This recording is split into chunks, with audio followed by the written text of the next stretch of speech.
আসসালামু আলাইকুম। বাংলাদেশ বেতার খুলনা খবর পড়ছি বিলকিস আক্তার সিদ্দিকা। দেশের অন্যান্য স্থানের মতো খুলনায় গতকাল বিশ্ব পরিবেশ দিবস পালিত হয়।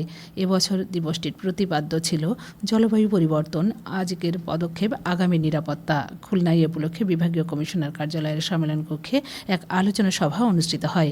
বিভাগীয় কমিশনার মোহাম্মদ আবদুল্লাহ হারুন এতে প্রধান অতিথি ছিলেন।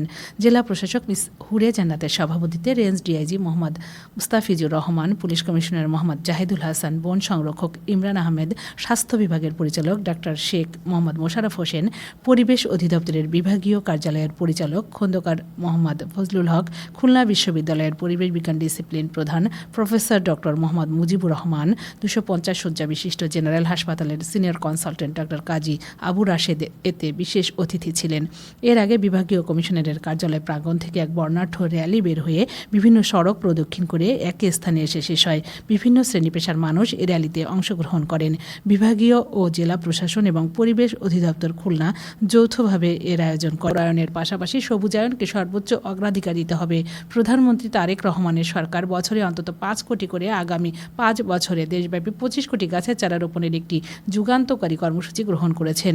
এটি কেবল সরকারি কর্মসূচি নয়, বরং একটি জাতীয় আন্দোলন। কেডিএর আওতাধীন এলাকার সকল শিক্ষা প্রতিষ্ঠান, সড়ক ও আবাসিক এলাকা, ধর্মীয় উপাসনালয় প্রাঙ্গণে বৃক্ষরোপণ করা হবে।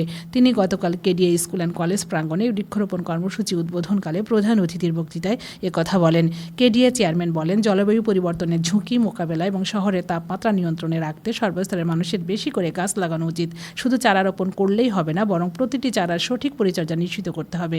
খুলনার পরিবেশগত ভারসাম্য রক্ষায় বৃক্ষরোপণ অভিযানের উপর গুরুত্ব অপরিসীম।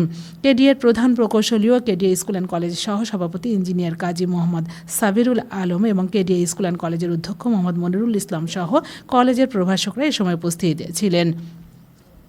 দেশীয় ফলের উৎপাদন বৃদ্ধি, ফল চাষে কৃষকদের উদ্বুদ্ধকরণ এবং নিরাপদ ফল ভোগে জনসচেতনতা সৃষ্টির লক্ষ্যে 3 দিনব্যাপী জাতীয় ফল মেলা 2026 গতকাল কুষ্টিয়ার ভেড়ামারা উপজেলা কৃষি অফিস চত্বরে শুরু হয়েছে।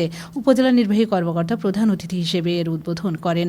উপজেলা কৃষি কর্মকর্তার সভাপতিত্বে সহকারী কমিশনার ভূমি, সিনিয়র উপজেলা মৎস্য কর্মকর্তা, উপজেলা প্রাণী সম্পদ কর্মকর্তা, বিভিন্ন দপ্তরের কর্মকর্তা, কৃষি সম্প্রসারণ অধিদপ্তরের কর্মকর্তা, স্থানীয় জনপ্রতিনিধি, বিভিন্ন গণমাধ্যম কর্মী, কৃষক, ফল চাষী, উদ্যোক্তা এবং বিভিন্ন শ্রেণী পেশার মানুষ এ সময় উপস্থিত ছিলেন।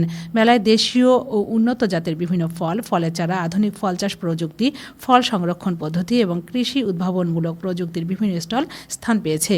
উপজেলা প্রশাসন ও কৃষি সম্প্রসারণ অধিদপ্তর যৌথভাবে এর আয়োজন করেছে। খুলনার দিঘলিয়া উপজেলার যোগীপোল ইউনিয়নের 8 নম্বর ওয়ার্ডে ঘূর্ণিঝড়ে ক্ষতিগ্রস্ত 30টি পরিবারকে গতকাল খাদ্য, নগদ অর্থ ও টিন প্রদান করা হয়। জেলা প্রশাসক মিস হুরে জান্নাত প্রধান অতিথি হিসেবে এসব বিতরণ করেন। উপজেলা নির্বাহী কর্মকর্তা সহ সংশ্লিষ্টরা এ সময় উপস্থিত ছিলেন। এদিকে দরিদ্র নারীদের আত্মকর্মসংস্থান সৃষ্টির লক্ষ্যে জেলার দাকপ উপজেলার 22 জন নারীর মধ্যে গতকাল সেলাই মেশিন বিতরণ করা হয়। উপজেলা পরিষদের সম্মেলন কক্ষে আয়োজিত এক অনুষ্ঠানে উপজেলা নির্বাহী কর্মকর্তা প্রধান অতিথি হিসেবে এসব বিতরণ করেন। উপজেলা মহিলা বিষয়ক কর্মকর্তার সভাপতিত্বে প্রকল্প বাস্তবায়ন কর্মকর্তা, আইসিটি কর্মকর্তা, দাকপ প্রেস ক্লাব সভাপতি ও এলজিইডির উপসহকারী প্রকৌশলী সহ উপকারভোগীরা এ সময় উপস্থিত ছিলেন। খুলনার বটিয়াঘাটা উপজেলার খুলনা সাতক্ষীরা মহাসড়কের ঠিকরাবাদ পল্লীর সামনে গতকাল এক সড়ক দুর্ঘটনায় 2 জন নিহত এবং অপর 2 জন আহত হয়েছেন। খুলনা থেকে ছেড়ে আসা একটি ট্রাকের সাথে কপিলমুনি থেকে ছেড়ে আসা একটি ইজি বাইকের মুখোমুখি সংঘর্ষ হলে এ দুর্ঘটনা ঘটে। আহতদের খুলনা মেডিকেল কলেজ হাসপাতালে ভর্তি করা হয়েছে এবং এ ব্যাপারে সংশ্লিষ্ট থানায় একটি মামলা দায়ের করা হয়েছে। ঢাকা আবহাওয়া অফিস জানিয়েছে, সুস্পষ্ট লঘুচাপটি উত্তর পশ্চিম মধ্যপ্রদেশ ও তৎসংলগ্ন এলাকায় অবস্থান করছে। এটি আরও উত্তর পশ্চিম দিকে অগ্রসর হয়ে এরপর উত্তর পূর্ব দিকে অগ্রসর হতে পারে। এর প্রভাবে উত্তর বঙ্গোপসাগর ও তৎসংলগ্ন এলাকায় বায়ুচাপের তারতম্যের আধিক্য বিরাজ করছে। সমুদ্র বন্দরসমূহ উত্তর বঙ্গোপসাগর ও তৎসংলগ্ন বাংলাদেশের উপকূলীয় এলাকার উপর দিয়ে ঝোড়ো হাওয়া বয়ে যেতে পারে। চট্টগ্রাম, কক্সবাজার, মোংলা ও পায়রা সমুদ্র বন্দরসমূহকে 3 নম্বর স্থানীয় সতর্ক সংকেত, 3 নম্বর স্থানীয় সতর্ক সংকেত দেখিয়ে যেতে বলা হয়েছে। উত্তর বঙ্গোপসাগরে অবস্থানরত সকল মাছ ধরা নৌকা, ট্রলার সমূহকে পরবর্তী নির্দেশ না দেওয়া পর্যন্ত উপকূলের কাছাকাছি থেকে সাবধানে চলাচল করতে বলা হয়েছে। আবহাওয়া অফিস আরও জানায়, সক্রিয় মৌসুমী বায়ুর প্রভাবে আগামীকাল সকাল 6টা পর্যন্ত খুলনা, রাজশাহী, রংপুর, বরিশাল, চট্টগ্রাম, ময়মনসিংহ, ঢাকা ও সিলেট বিভাগের কোথাও কোথাও ভারী থেকে অতি ভারী বর্ষণ হতে পারে।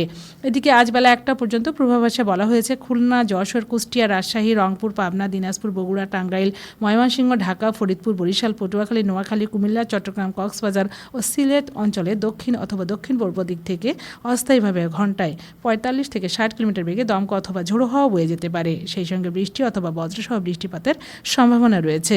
এসব এলাকা নদী বন্দরসমূহকে 1 নম্বর সতর্ক সংকেত দেখাতে বলা হয়েছে। খবর শেষ হলো। আমাদের পরবর্তী খবর প্রচারিত হবে দুপুর 12টা 10 মিনিটে বাংলায়।